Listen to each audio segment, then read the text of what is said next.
السلام علیکم ورحمۃ اللہ وبرکاتہ۔ مفتی صاحب، ایک مسئلہ پوچھنا تھا کہ جیسے تراویح کے وقت میں اگر گھر میں تراویح ہو رہی ہو اور تراویح پڑھانے والے حافظ صاحب جو ہے وہ تراویح پڑھا رہے، لیکن ان کے پیچھے کوئی دوسرا حافظ نہیں ہے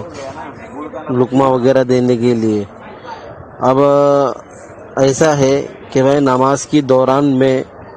کیا ہاتھ میں یعنی موبائل کے اندر جو قرآن انسٹال ہوتا ہے اس کو دیکھ سکتے ہیں کیا یہ اس وقت کے حالات کے اعتبار سے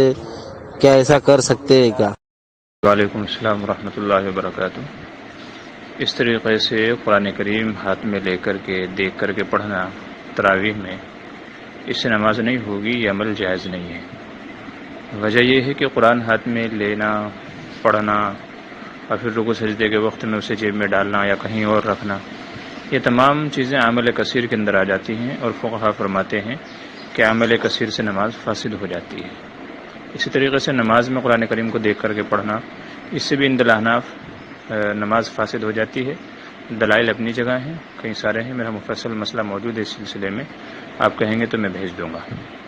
تو بہرحال اس صورت میں بھی، اس کنڈیشن میں بھی، آج کے حالات کے اعتبار سے بھی تراویح میں قرآن کریم ہاتھ میں لے کر کے دیکھ کر کے پڑھنا جائز نہیں ہے، نماز نہیں ہوگی۔ رہ گیا مسئلہ یہ کہ امام صاحب اکیلے ہیں پڑھانے والے،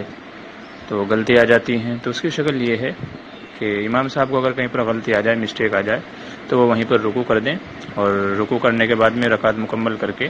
پھر قرآن برابر میں رکھیں سائیڈ میں، اور جہاں بھی غلطی آئے تو رکعت مکمل کرنے کے بعد میں سلام پھیر کر کے دیکھ لیا کریں۔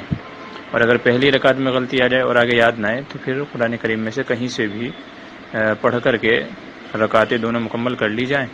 کہیں سے بھی پڑھ لیا جائے اور رکعت مکمل ہو جائے، اور پھر سلام پھیرنے کے بعد میں قرآن میں دیکھ لیا جائے جہاں غلطی لگی ہے یا متشابہ لگا ہے، تو سلام پھیر کر کے قرآن دیکھ سکتے ہیں، لیکن یہ شکل جائز نہیں ہے کہ ہاتھ میں اٹھا کر کے دیکھے اور پڑھے۔